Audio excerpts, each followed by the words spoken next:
Hello, good people of YouTube. Mountbatten here, and my right mouse is still failing me today.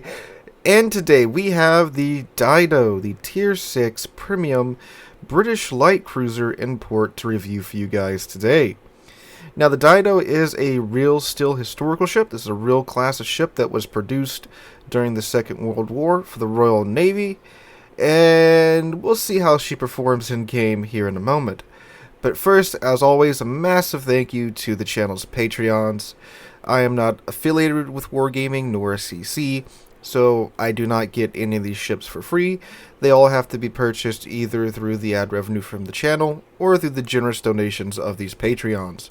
Supporting the channel on Patreon is the best place to do that, besides, of course, just watching the videos and streams and the like. So, the Dido. This is a ship that was pretty highly anticipated, and, well, I've heard things about the ship already. I haven't played the ship nor her sister over here, the Ramat, so I don't really have any experience with this ship just yet. Again, that's what these first impressions videos are all about. But we're going to go ahead, go over the ship's quirks and features, and look at her stats, and then take her into battle, play her for a few hours, and then see how she performs. As always, with these newer ships, the models are always excellent. Good job to the modeling and art department here. Getting lots of little details on these models.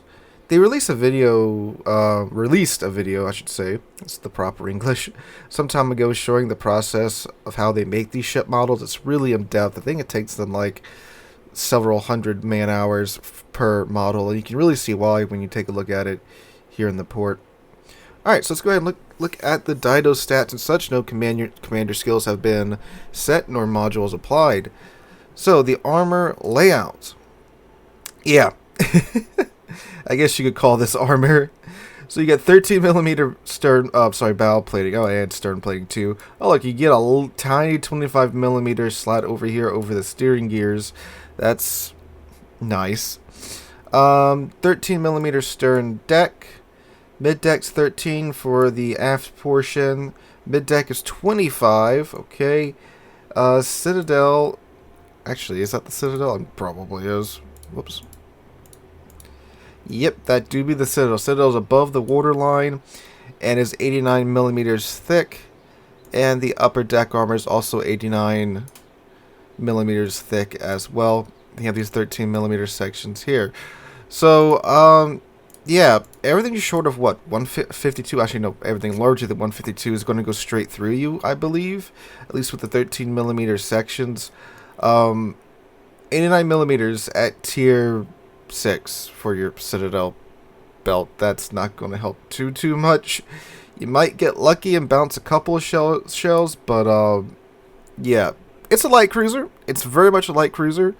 This has been called Atlanta Junior for obvious reasons, but we'll see if she's really worthy of that title here in a moment. Alright, hit points. 23,600. That's not too many. Certainly isn't. 4% torpedo damage reduction. Now, of course, her guns. Now, this is one big difference between her and the Ramat. The Dido is equipped with what she was intended to carry into the war, and I believe this is what the Dido did have in real life, although I think she was short a turret when she was finished. Finished, I should say, when she was launched. So she is equipped with the 133. She gets 10 133s mounted in a very similar fashion, of course, like I said, to the Atlanta. And the Ramat, which this is what the later Dido class cruisers had, because this is what the Navy had to put on them. They were, pressed for material, as one is during wartime, has 113s. But that's a different video for a different time. That's just one of the main differences between the two ships. Well, actually, there's a lot of differences between the two ships, but I get another video for another time. Alright, so with these 133s, they reload in 8.5 seconds. That's hardly what I would call HE spam territory. I mean, that's what, like, the Austin has when she doesn't have a reload booster active. Now, granted, the Austin has more guns and sap, and it is a tier 10, but that seems to be a pretty long reload time, and I'm not sure how well that's going to do in battle, but again, we will see.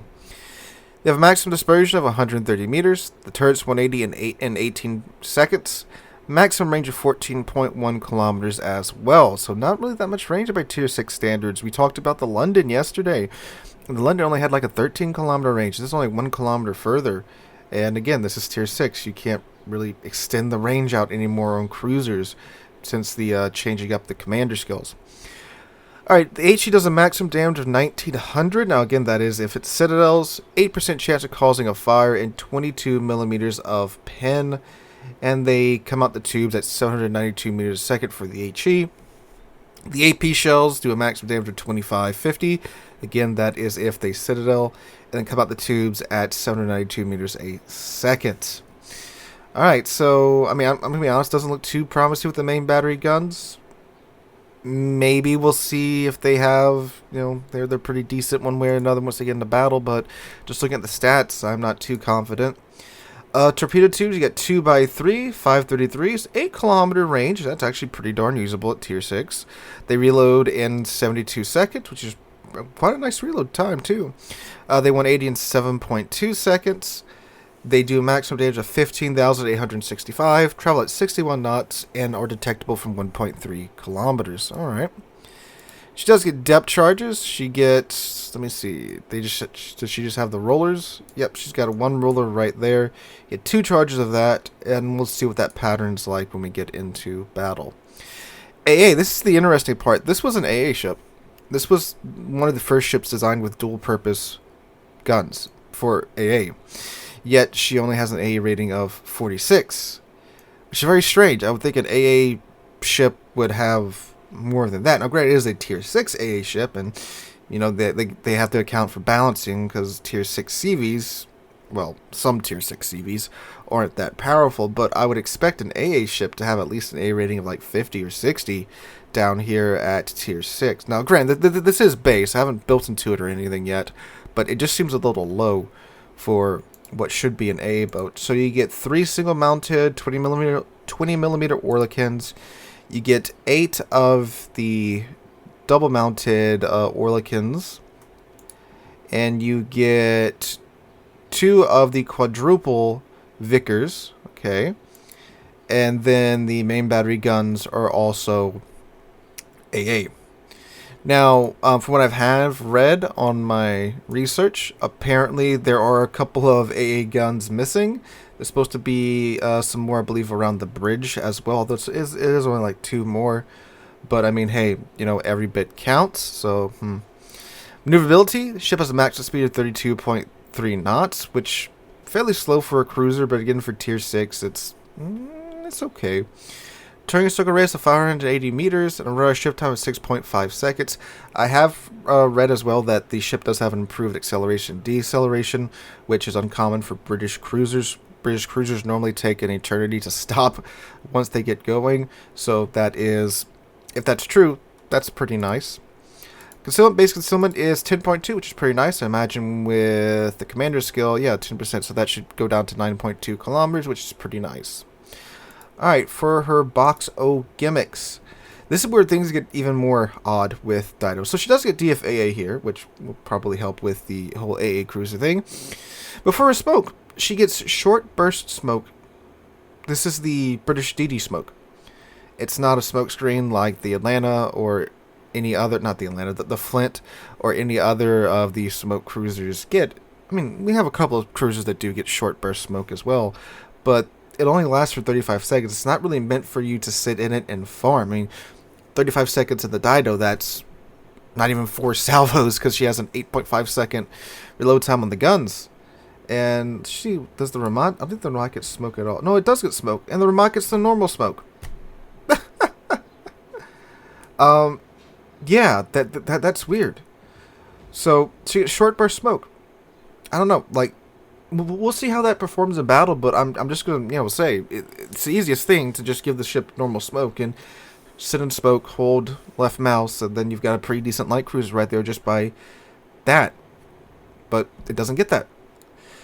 So we'll see how that works. So I'm going to go ahead, slap a commander build on here, and module her out. I'll meet you guys right back here. Alright, something that not tech tree, silly Sealord, that I wanted to show you is that you do get the Atlantic camo for the Dido. So you got the choice between the Type 10 or the Atlantic, depending upon what you want to run. So there you go, you do get that. And this ship is currently available for free through the Mediterranean tokens. You have the choice of this or the Canaries. You could easily get by just doing the personal challenges and such. So now with the Dido, what have I done to her? So I do believe that it is correct that the ship does have improved acceleration, deceleration, because you cannot fit the propulsion mod here, something that you can fit on any other tier 6 ship. So if that's true, then maybe the ship does have a chance. So I've gone with main armaments mod 1 to keep our Daka in the fight.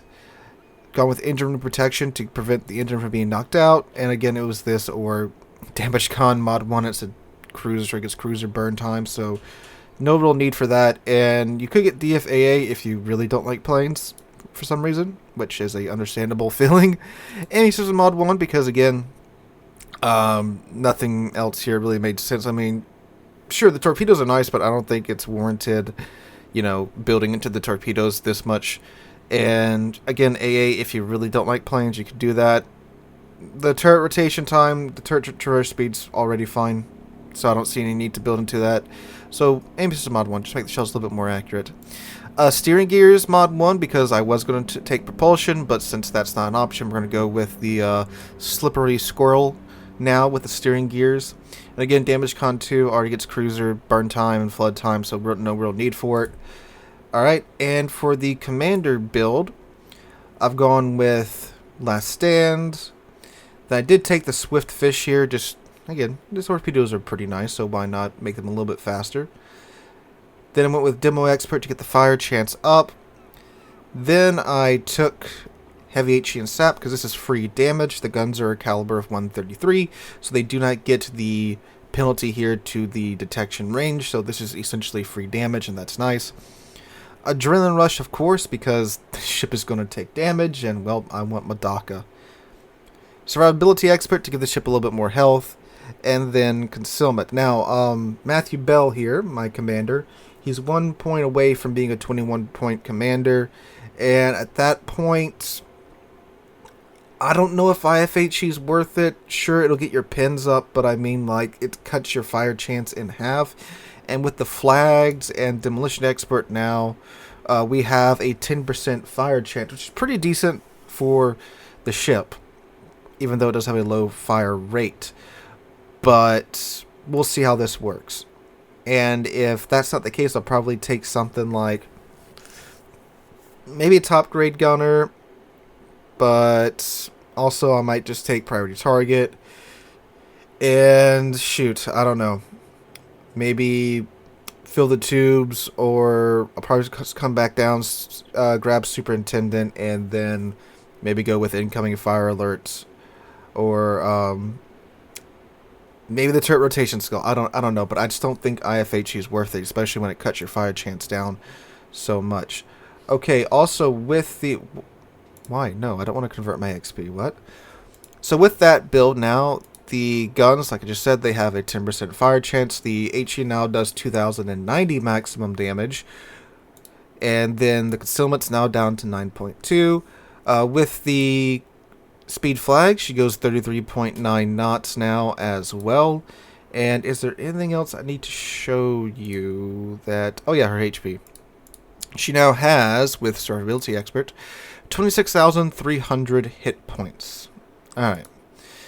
So we're going to go ahead, hop into battle, play the ship for a few hours, then I'll meet you guys there with a voiceover review. Alright guys, voiceover Mountbatten here, and whew! Okay. Right off the bat, if you're still wondering between the Canaries and the Dido which one to get the Canaries. This ship is not good. This is probably... It's not Tiger 59 bad, but it's something. Like... This is a very frustrating to use ship, especially when up tier. Now, when this ship is top tier or in a tier 7 game, the ship is definitely workable. You can get the ship to work. It's just that in order to get it to work, you have to play it in a very risky manner that isn't conducive to you staying alive for a very long time. Now, certainly, you know, you don't want to be sitting in the back and trying to be the last ship alive on the team. You want to be getting in the action and doing something, but you certainly don't want to be just getting blapped in the first couple of minutes of the game, which is what you almost have to do in order to get the Dido in a position where it can do something. And that right there is very frustrating. It's very frustrating to play because given the HP and armor of the ship, all it takes is 1 or 2 battleship shells to completely remove you from the match, or at least make you pretty much combat ineffective for the rest of the time being. Because of the short range, you have to get in close. And again, in Tier 6 matches, that's not a huge deal, but it does become a very large deal in Tier 7 and Tier 8 matches. Even in Tier 7 matches, the ship is it's workable. But in Tier 8, it's just kind of pain. And in fact, I didn't have any matches that lasted a very long time where I was able to do anything. The match you're probably watching for most of this voiceover section was a Tier 8 match. And it's a pretty funny match. There was a point where both I and a Pensacola had ran into the border, an enemy Pensacola, and we didn't realize it until I looked over. I'm like, hey, he's like 7 kilometers away from me. And then I switched over to AP and started shooting his broadside. Then he switched over to AP and started shooting my broadside. And you probably guess how well that goes. Well, you'll be able to see how well that goes here in a moment. But yeah, this is not a ship that if they added into the armory, I wouldn't really spend money on it. Now, most of you that want the ship for historical purposes, I completely understand that. In fact, you probably already have the ship because I'm making this video about a week after the Canaries and the Dido are available for purchase via Mediterranean tokens. But I would not spend any money on this ship or my Mediterranean tokens. I would definitely get the Canaries first, and maybe I don't think you can earn enough through the personal challenges to get both, but if you want to buy the bundles, which is what you would have to do in order to get the Dido in addition to the Canaries, I would not do it. It's not worth it, unless the ship gets a massive buff down the road, which I doubt they'll do. So, I'm going to go through each section again and give my 2 cents on how that section of the ship contributes to her combat performance after playing her for... I said I was planning on playing the ship for like 3 hours, but I couldn't bring myself to do it. It's far too frustrating. I played it for about an hour and a half. I think I got about 6-7 matches in with the ship, and it was a very frustrating time with this ship. So anyway, the armor, of course, is probably the biggest letdown for the ship. I mean, good God, 13 millimeters of armor. Like I said in the beginning of the video, this will bounce 152s, I believe, but anything larger than that, like when you get into the 8-inch guns, that's going to go straight through that. And when you have a gun caliber that common, especially when you get up to Tier 8, meaning that it just auto pins your armor, yeah, that's not going to work very well in Tier 8 games. Needless to say, too, of course, the ship is easily blappable. Completely. This has to be one of the easiest ships in the game to blap. Now, the Ramata is too, along with the other Pan-Asian cruisers, which is one big complaint about them. But, yeah, you know, and with the survivability, if this ship had low survivability, but was a high-risk, high-reward ship, like, you have to play it like a high-risk, high-reward ship, but there's no high reward out of it. Because of the next section, the artillery. Oh, and the survivability too with the hit points. It does have a very low hit point pool for its tier, 26,300. That's with survivability expert. Yeah, like I said, 1 or 2 battleship shells and you're done. Now the artillery. This is if this bit was better, the ship might be worth it. Like I said, if it was a high risk, high reward ship, but it's a high risk, low reward ship right now. The reload time on these guns, it's abysmal. 8.5 seconds. Even in the match you're watching right now, when I do lose literally almost all my health, I still have like a 7-second reload on these guns. I think it might have got down to like 6 and change, which at that point, I think 6 and change, like 6.5, 6.8 second reload time. If that was its base reload time, the ship probably would be a lot better. But it's not. It's 8.5 seconds. This is abysmally slow for an HE spammy ship. Which, you know, a lot of people don't like HE spammy ships, but if you're going to make an HE spammy ship, you have to have the spammy part in there. And right now, the guns aren't too spammy. And it's not like they have massive alpha or anything. Like, yes, the 133s do have a decent HE alpha when compared to the 113s of the Ramat. And then, of course, you can take the heavy HE and SAP skill and get it up to 2090 maximum alpha, but again, that's if it's citadels. In reality, sure, you can chunk superstructures pretty good in the ship, but again, it's every 8.5 seconds. There are heavy cruisers at tier 6 and tier 7 that have reloads that are only a couple of seconds longer than this thing's reload. Heavy cruisers, alright? So, yeah, its poor DPM really lets it down. Now, again, if this had like a 6-second base reload time, and was this squishy with this short of range, I think the ship would be in a lot better place. But it's not. We have an 8.5 second reload time. The gun angles, too, aren't that great. You should see that, too, in the background footage that you're watching.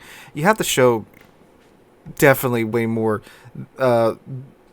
broadside than's needed for you to get Citadel to get all your guns on target, which is another important thing about this ship because of its poor DPM. If you really want to get the most out of the ship, you want to get all your guns on target. But if you don't do that, you're stuck with either the 2 turrets in the front or the 2 turrets in the back or the 3 turrets in the front.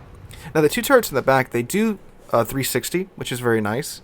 The way they get the number 5 gun to rotate behind the number 4 gun, it's a nice touch. But even with those 360 turrets, the angles really aren't that good at all, especially over the shoulder. It's really abysmal. You have to show, again, way too much broadside to get all your guns on target, which will, of course, lead to you getting blapped or you just putting out so few shells that you're not going to get any damage out of the match. And the main bounty firing range, 14.1 kilometers. Again, like I said, if this ship had a faster reload time, I don't think that would really be a big issue. It's a workable range at tier 6 and tier 7, but when you get into those tier 8 games, the situation I was running into is that, because it's a tier 8 game, high tier game, the way high tier matches are, one of two things is happening. One, the ships aren't pushing into you because you're on the flank where the enemy team has decided to run away. So now you're in a tier 6 ship, having to chase down the enemy team to try and get any bit of damage in, but you only have a 14-kilometer range, which means that you aren't catching them because, again, your ship is slow. Or 2, on the pushing flank, the enemy ships aren't pushing in normally on tier. Normally, your destroyers are dead, or when they do push in, it's, it's a complete monkey push. And in that situation, when you're in a tier 8 game, you're sitting there waiting for someone to get close enough to where you can shoot them, because you can't get any closer because you have to depend on island cover, and we're getting to why you have to depend on island cover here in a moment. And you're just sitting there waiting for something to happen. And then when they finally push in, sure, you might get a fair few fires started, might do a little bit of damage, but then you get 1 or 2 shotted by a tier 8 battleship, and there goes your day. So yeah, again, if the reload was a little bit faster, it would be a much better ship. Now the torpedoes are actually kind of nice. That 8-kilometer range is very nice. They're a lot more usable than other tier 6 cruisers torpedoes. I got lucky with them in a few matches. Didn't dev strike any ships, but definitely got quite a few torpedoes on target. It's one of the nicer parts about the ship. And they reload in 72 seconds, which again is very nice. AA, again, starts pretty low AA. Now with DFAA activated, of course, makes it a lot better. But again, for a ship that was designed specifically to be an AA boat, it having a relatively low base AA rating is, again, doesn't make sense in my mind. Maneuverability, she does have the improved acceleration and deacceleration, which does help her out a lot. And that's one of the saving graces of the ship. But again, it's a ship where you eat 1 battleship shell and half your health is gone. So, sure, it's fairly maneuverable when it comes to acceleration, but that's about it. Concealment, 9.2 concealment's pretty nice. It is, again, one of the more better things about that's proper English, right? About the ship. 9.2 kilometer concealment that lets you dictate most of the time when you want to be spotted and when you don't want to be spotted, unless there's a DD that's being pretty brave. Now against DDs, the guns are fairly decent. If you can get most of them to hit, you'll be chucking DDs pretty good. But again, it's not like the Atlanta where you can absolutely just machine gun down a DD. But it's a pretty decent anti-DD boat. Now, the other big letdown is the short burst smoke. This is another thing. If they don't want to touch the reload, fine. Give it normal smoke. because when I was able to pop the smoke screen and sit in it, it's got a 17-second action time, 35-second dispersion time. So you're looking at roughly a 50-ish second smoke screen if you really drag it out. When I was able to do that in Tier 6 games, and when there's no radar, it was pretty good. So if they gave the ship normal smoke, that'd be a huge pickup for the Dido. All they would have to do is give it a normal smoke screen. But for some reason, they stuck it with a short burst smoke generator. So anything along the lines of giving it a normal smoke, giving it a second and a half, 2-second faster reload time would have made this ship a lot better. But as is right now with the Dido, this ship is like a 4 out of 10 for me. The pros being the improved acceleration, deceleration, and the nice concealment. And I really can't think of many other pros. There's really not. Because the cons are terrible gun angles, short burst smoke, long load time on the guns. It's incredibly thin armor, low HP pull.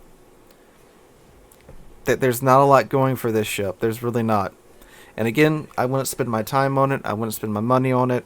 Unless they buff it down the road, which I doubt they do. They nerfed the ship a lot in testing. Apparently this was quite the monster in testing, but they nerfed it so hard that it's just... Wow, why would you get this when you can go get the Ramat, which has a lot more going for it than the Dido. It's stealthier, the load time's better on the guns, so forth and so on. It's got deep water torps. So, yeah, I'd pass on this one, guys. Get the Canaries. The Canaries isn't really that great, but it's better than this thing in my mind. But...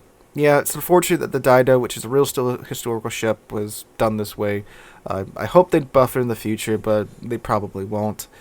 So, yeah, pass on this one, guys. That's my 2 cents. Hope you guys enjoyed today's video. If you did, make sure to drop a like, leave a comment, and subscribe to the channel. We're on our way to 35,000 subs, and I can't thank you guys enough for that. Hope you're all having a wonderful day and a wonderful weekend. Hope to catch you guys in the next one.